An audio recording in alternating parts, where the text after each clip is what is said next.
We had another Alpha 21 developer stream, and this one was all about POIs. We have a lot to go through, so like the video and let's get through this.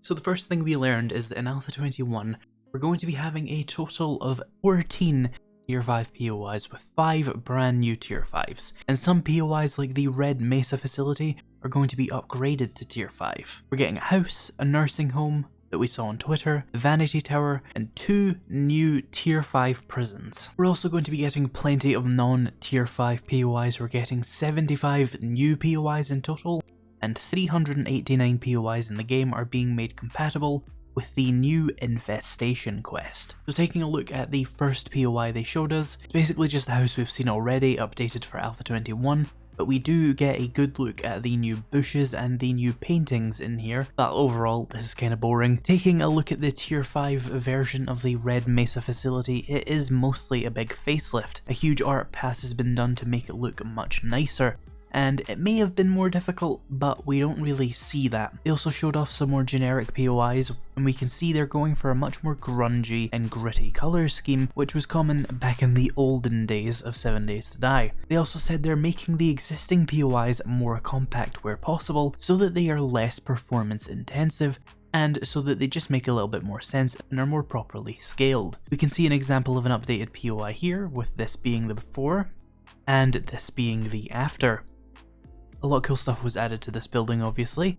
They also showed us some POIs being merged into one to make it a more cohesive look, which I think is actually a pretty good idea.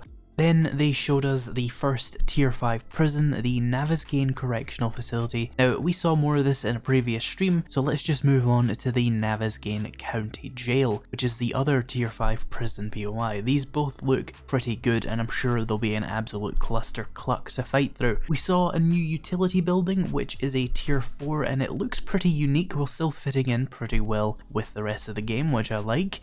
And we've seen an update to Ranger Station 07, with it being updated to the Alpha 21 standards. We saw a new downtown POI, which is made up of a fire department, an auto shop, a diner, and a yoga studio. We're also getting a new pizza POI. The real jewel of Alpha 21 here though is the Vanity Tower. Yes, it's literally called the Vanity Tower. It is a fantastic looking modern apartment building, and we see some very interesting lights at the top there. I am actually really looking forward to see what this POI is all about.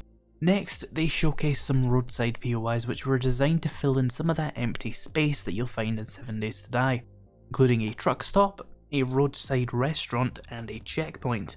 They then showed us some more of the trader compounds. We got a good look at Trader Jen's church, Trader Hugh's gun store, and Joel's log cabin treehouse thing, which are all looking pretty good. They also made a point of pointing out that there will be entrances on all sides of the trader compounds now, which is a small but very nice quality of life change. Near the end of the stream, they totally dropped a bomb on us in the form of 692 new shapes in the shape menu, bringing the total number of shapes you can make in 7 Days to Die to well over 2,000, along with a block favoriting system to help you streamline the building process with the blocks you use the most. We also got a look at a lot of new windows, most of which we're going to be able to build ourselves, and they explained that they're going to be better for performance this time round because windows will actually be blocks now. Previously they were entities, which are basically more resource intensive. And finally, Perishton, the town in the snow biome of Navezgane, is getting an update with new roads,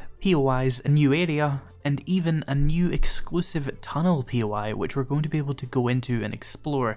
Now I'm gonna have to go back and play Navezgane. It's been like 2 years, I was hoping I wouldn't have to do that. But yeah, that's all we got in this dev stream. This one was obviously a bit more bearable, coming into just 2 hours, and being a bit more reasonably paced and well packed with information. I could definitely at least recommend going over to the VOD and skipping over the lengthy pauses and waffling about technical details to just get a better view of all these new POIs. If you want even more Alpha 21 news, why not click on this video here and subscribe for more. Thank you to my channel members and patrons for making this video possible, and thank you so much for watching, and I'll see you in the next video.